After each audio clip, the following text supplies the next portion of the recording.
Watch one pair. Show your face, pair. Beer, show your face.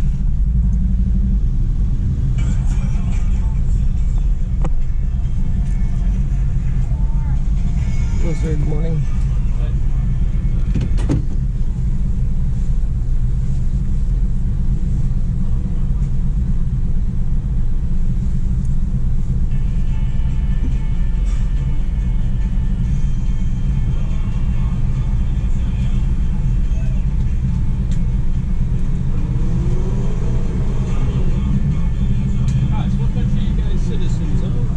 All Canadian, sir.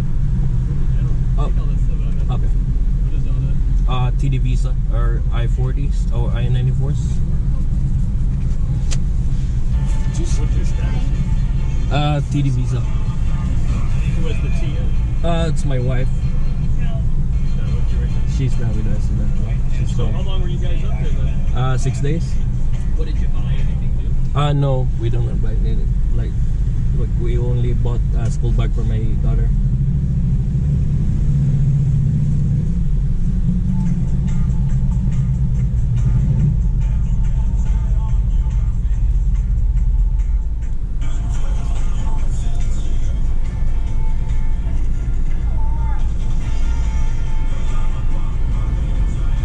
Did you guys live in Florida? Yes, in Gainesville.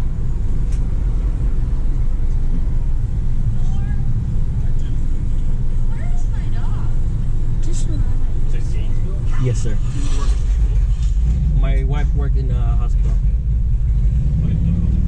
Thank you, sir. Have a good one.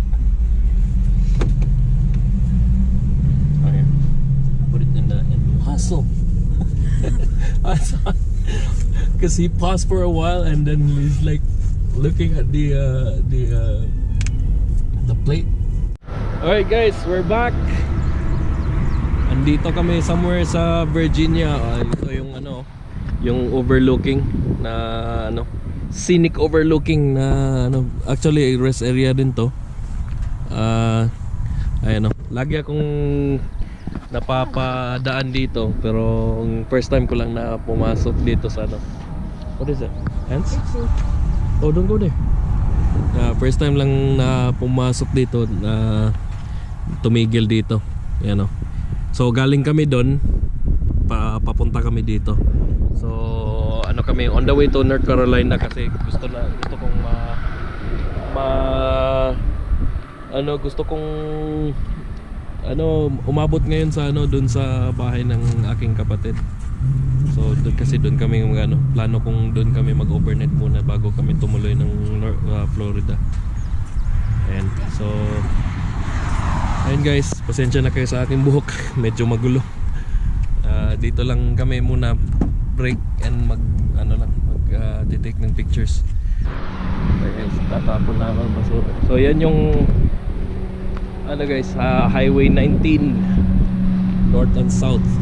Yeah, paano yan? Paakyat saka palusong yung kalsada na to. Mataas na bundok to guys. Actually to part ng Appalachian Mountains. Yan. Yeah, Appalachian Mountains. Kahabaan ng Appalachian Mountains isa din to sa part nito. West Virginia. So from Tennessee yata nagsisimula papuntang New Jersey. Itong kahabaan ng grupo ng mga mountains to. Mahaba to at saka matataas. Appalachian kaya mountains with S. So take lang kami ng picture. Take a break. Take a picture. Oh JJ, no, don't do that. So take pictures today. Come here. I already. How about you guys? Hello.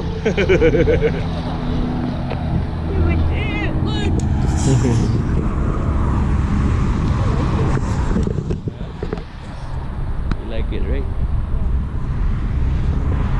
Yeah, alright guys. So yun nga yung kanina din, yung pag-cross namin ng border.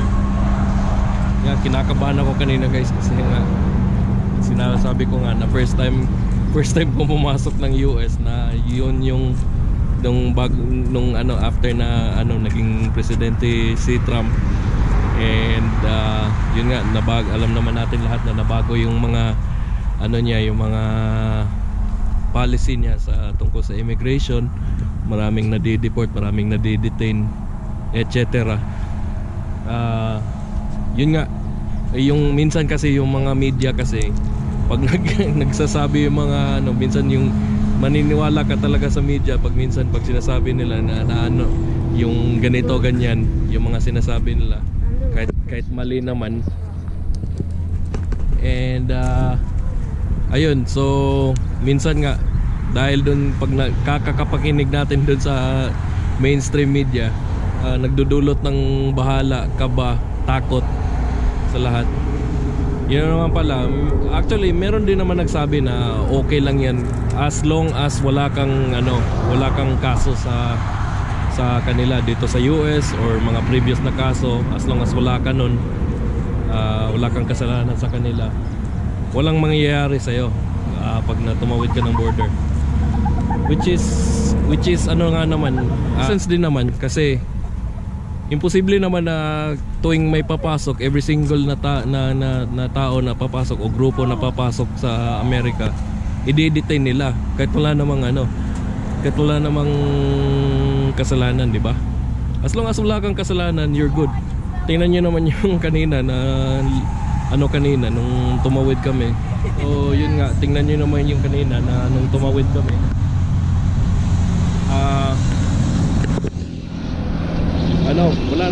Wala namang problema sa pagtawid namin kanina. Kasi nga, 'di ba? Yun nga, as long as wala kang record, wala kang masamang background sa kanila, everything's gonna be fine and smooth. Yun nga, wala kami naging problema doon sa namin kanina.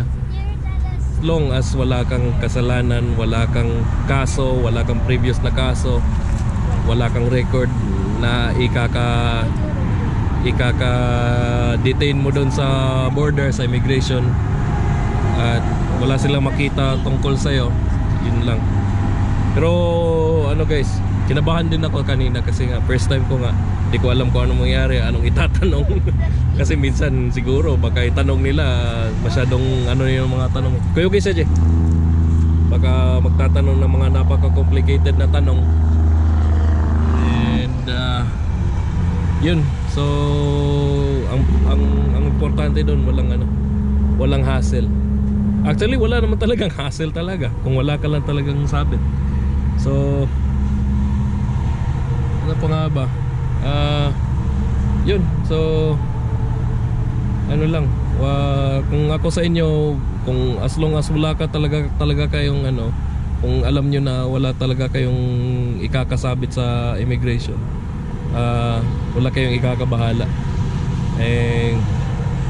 Parang kanina, parang normal lang din yung tawid. Yun lang ang naging medyo stricto nga lang talaga sa immigration ngayon. So I don't care, walang di ko sila masisi kung ganun yung naging policy nila ngayon. And yun, trabaho nila na gawin yun. And saka yung ginagawa ni Donald Trump ngayon, I understand na gusto niya lang na maayos o kahit man lang maging isang better na bansa tong Amerika. Kasi nga nakita niya siguro yung mga previous, parang sigurong mali-mali din siguro yung mga sistema ng mga previous. So he's just trying to make it better. So yun, hindi ko siya masisisi kung ganun yung mga polisiya niya ngayon. Alright, so I'm not saying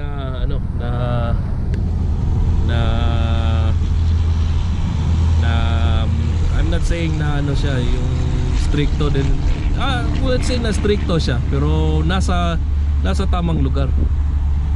So ayun, so hindi na kami magtatagal, wala na akong maraming sasabihin. Yun lang, recap lang kanina sa naging experience namin sa pagtawid ng border. Yun nga.